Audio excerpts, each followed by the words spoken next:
Hey, what's up, what's up, what's up? I'm feeling like $1,000,000 and I hope you are too. Welcome to the Can't Cancel Project. Today I have a question from a viewer regarding civil affairs. He says, thank you for your reply. I'm currently going through the pipeline as a civil affairs medic. How are medics utilized in civil affairs?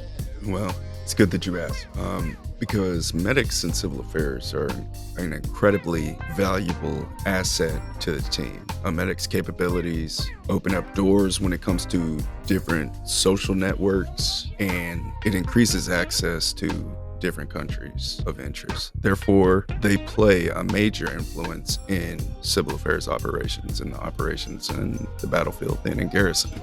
However, as it's been stated before, medics, medical personnel, they're still going to conduct their network analysis, their civil reconnaissance, non-lethal targeting process as if they were a regular civil affairs NCO or team sergeant or team leader. Their medical expertise has historically been utilized for hospital assessments and direct MEDCAP or VETCAP engagements. What a MEDCAP is a medical civil action program. I remember when we did different programs depending on where we were at, like in Bangladesh or Sri Lanka. I remember in Sri Lanka, a lot of their locals were getting dengue fever because they had no idea it was even a thing. So we worked in conjunction with the Red Cross to go out there and teach them about dengue fever. We taught the kids. That way the kids would go home, tell their parents. We got them medical supplies. Our medic, coordinated for most of those. When we went to Bangladesh, we met up with a police force, and a lot of their police force was they were getting into accidents, and they didn't know that if someone gets impaled, you can't just pull it out or they'll die. Like simple things like that. So we gave them lots of medical training for weeks and weeks, and that opens up new networks for your team that wouldn't existed had you not had that capability.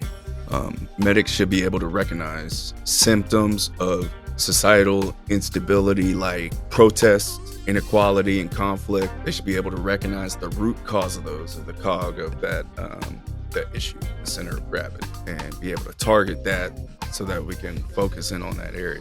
Medics will still be working out of an embassy with the rest of the team to execute Army missions. They'll be engaging in countries who rely heavily on livestock and are separated from large population centers and public health programs. I know when I was in Papua New Guinea, that was one of the problems, was that the people in the hills could not get down to the hospital in Port Moresby. Like, it's just not going to happen. So those people with those medical problems have medical problems, and they stay up there with those medical problems.